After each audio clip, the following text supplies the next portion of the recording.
¿Sabes? Creo que todos hemos visto a alguien así, o quizás hasta lo hemos vivido. Esa persona que recibe felicitaciones, ¿no? Por su disciplina, ¿eh? Por ese control que parece tener sobre todo. Sí, el control absoluto. Exacto. Pero que por dentro siente que camina en la cuerda floja. Como que si se detiene un instante, ¡puf!, todo se viene abajo. Es, es una paradoja muy de hoy, ¿no crees? Uy, sí, totalmente. Es una dinámica súper común. Y justo hoy, fíjate, vamos a meternos a fondo a analizar una frecuencia muy específica, un patrón que identifican fuentes como el método CERLAT y el proyecto ALMA. ¿Una frecuencia? Sí, le llaman sobrecarga operativa disfrazada de eficiencia. Básicamente, describe a estas personas que como que su identidad ya se mezcló, se fusionó con su capacidad de hacer, de rendir. Es casi como si su valor personal dependiera únicamente de qué tan productivas son, todo el tiempo. Entiendo. Y estas metodologías, CERLAT, ALMA, se enfocan en eso, ¿verdad? En analizar estos patrones, como dices, psicoemocionales y cómo se manifiestan. Usan estos conceptos como frecuencias, que serían como patrones energéticos o emocionales. Exacto, como patrones específicos. Y también usan arquetipos, ¿sabes? Esas figuras simbólicas que nos ayudan a entender comportamientos que se repiten mucho. La idea hoy es, bueno, desentrañar por qué caemos en esta trampa de la sobrecarga, qué raíces tiene emocionales, sistémicas, Ajá. cómo nuestro cuerpo nos manda señales, nos grita a veces, y claro, qué caminos sugieren estas fuentes para encontrar un equilibrio más real, uno que no nos termine ahogando, que no apague el alma. Perfecto, me parece súper relevante, vamos a explorar eso. Entonces, para empezar a definir bien esta sobrecarga disfrazada de eficiencia, ¿qué es la diferencia de, no sé, simplemente ser alguien muy trabajador o con mucha ambición? Mm, Yo diría que la clave está justo en eso que mencionaba, la fusión de la identidad con el rendimiento. No es nada más trabajar mucho, es llegar a creer, pero a un nivel muy, muy profundo. Eso de, mientras más hago, menos me siento inútil. Así lo dice una de las fuentes. ¡Wow, qué fuerte! Sí, el valor interno se cambia por la productividad que se ve afuera. Cada hora se mide en tareas, en resultados. La eficiencia se vuelve como una especie de armadura. Y me imagino que eso crea una lógica interna, agotadora. Las fuentes hablan de esa idea de, si yo no lo hago, nadie más lo hará. Esa dificultad enorme para delegar, para confiar en otros, como que se confunde ser útil con ser indispensable para absolutamente todo. Como un trastorno de la urgencia constante, una adicción a estar haciendo cosas, sin permitirse un respiro emocional. Y si no se es suficientemente productivo, aparece la culpa. Claro. Hay una incapacidad real para disfrutar la quietud, los momentos de pausa. Como dice un análisis del proyecto ALMA, termina siendo un autosacrificio sistematizado. Autosacrificio sistematizado. Suena potente. Lo es. Parece que es alto rendimiento, pero en realidad es un sistema personal que está operando siempre al límite, ¿sabes? Maquillando el agotamiento que hay debajo. ¿Y de dónde sale esa necesidad tan intensa de control y de hacer sin parar? Porque, como decías, no siempre parece ser solo ambición pura y dura. Ajá. Y ahí es donde el análisis se pone más interesante, más profundo. Las fuentes sugieren que muchas veces esta hiperresponsabilidad no viene solo del deseo de éxito.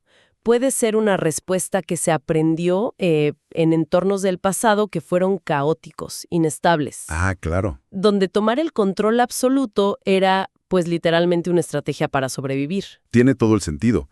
Como si uno hubiera aprendido que relajarse era peligroso, que había que estar siempre alerta, sosteniéndolo todo para que la estructura, sea la familia, lo personal, lo que fuera, no se viniera abajo. Exacto. O también, como apunta una entrada del proyecto ALMA, puede ser un intento de llenar un vacío emocional disfrazado de metas. La urgencia que se siente no es tanto estratégica, o sea, no es necesito lograr esto para mi carrera, es más bien existencial. Necesito lograr algo, lo que sea, ya, para sentir que valgo. Se convierte en una lucha constante contra esa sensación interna de no ser suficiente. ¿El miedo al fracaso es un motor? Muy potente, sí, pero también súper destructivo. Y esto seguro conecta con los arquetipos que mencionabas. El Atlas rígido. Me impactó esa descripción. Que carga el mundo, pero no por héroe, sino porque de verdad no sabe cómo soltarlo. La carga se le volvió la identidad. Es una imagen muy poderosa, ¿verdad? Y refleja esa rigidez. Y hay otros patrones relacionados que pintan un cuadro parecido. Piensa en el operador silencioso. A ver. Esa persona que funciona como en automático, siempre resolviendo los problemas de los demás, apagando incendios, pero sin dejar espacio para sus propias necesidades, sus propios sentimientos. O el portador de la carga invisible. De ese también suena fuerte. Sí, el que vive para cumplir, para rendir, pero todo en silencio, acumulando una presión interna tremenda. También está el contenedor silencioso, ¿no? El que aguanta cargas enormes por deber o por miedo a qué pasará si no lo hace, hasta que algo por dentro, simbólicamente, estalla. Todos parecen ser como variaciones del mismo tema. La sobrecarga asumida calladito, disfrazada de fortaleza, de responsabilidad. Y es súper importante entender que esto no pasa en el aire, ¿eh? El sistema, o sea, la cultura del trabajo, las expectativas sociales, muchas veces fomenta y hasta premia esta dinámica. Sí, claro. Se le llama compromiso, dedicación, ponerse la camiseta, y sí, a veces lo es.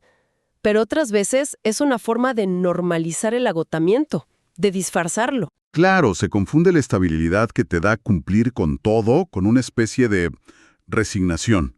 O se le dice adaptación a lo que en realidad es una respuesta forzada para encajar en un ambiente que exige demasiado.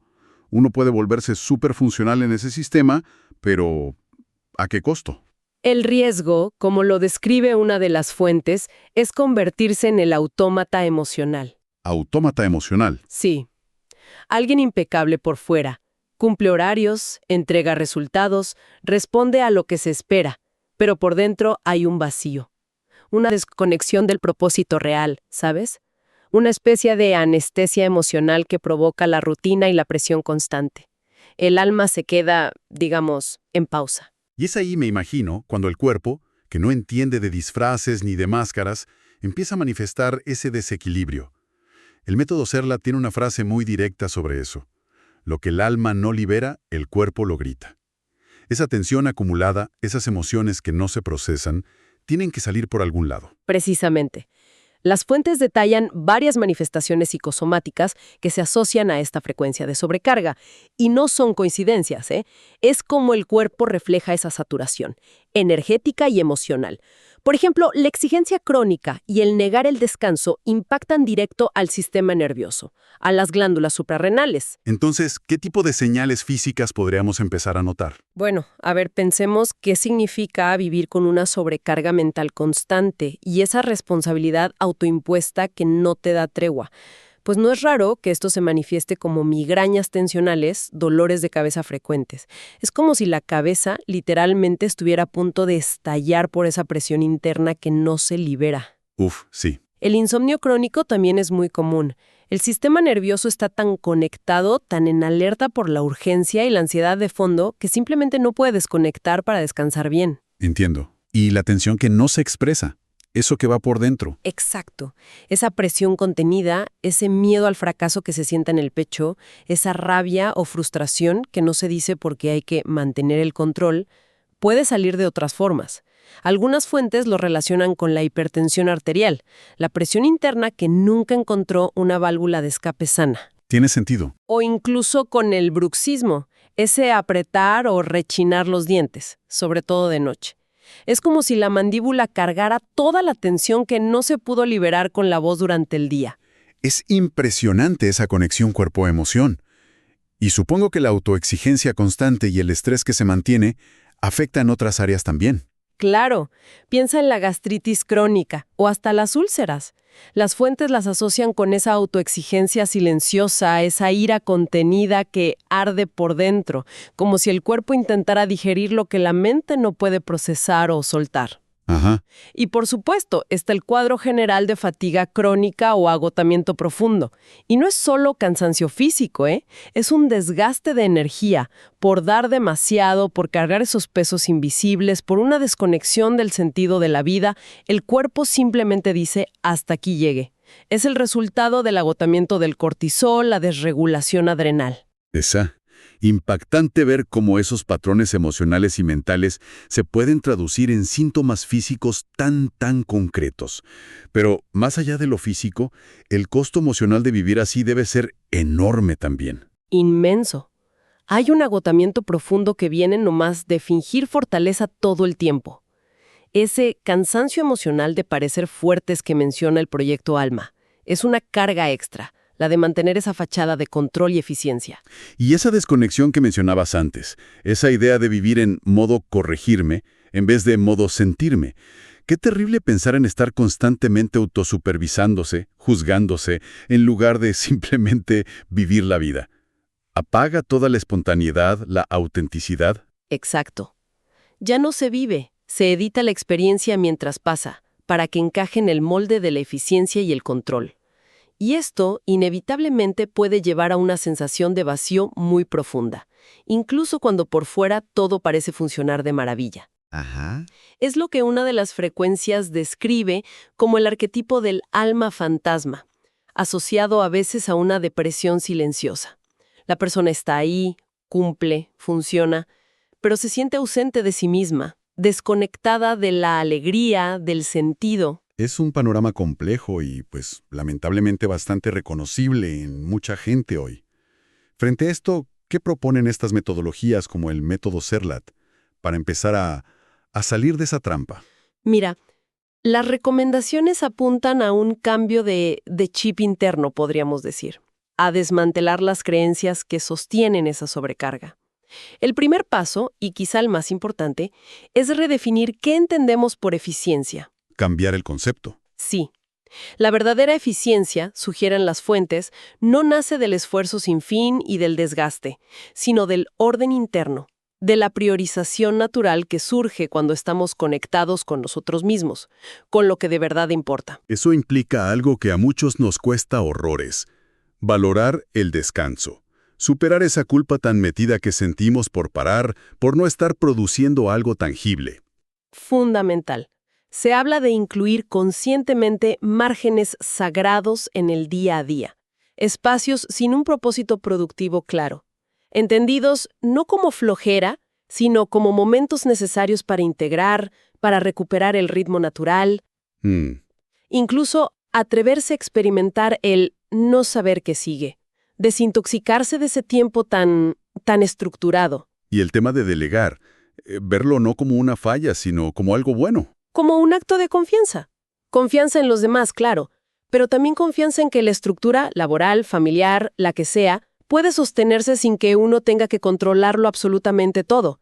Es soltar esa creencia de que si no lo hago yo, se cae el mundo. Uf, sí. Una reeducación emocional frente a la vulnerabilidad y al descanso, aceptar que son necesarios. Todo esto suena a una reprogramación profunda de esa voz interna que nos dice valgo por lo que hago. Exactamente. Es liberar esa creencia. El método Serlat, por ejemplo, propone trabajar en reconectar con el valor interior que está desligado de la productividad.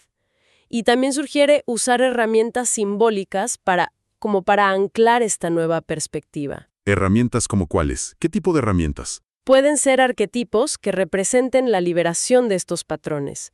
Por ejemplo, en lugar del atlas rígido, conectar con la idea de un navegante lúcido. Navegante lúcido. Sí, alguien que elige su rumbo desde la claridad y la calma, no desde la urgencia reactiva.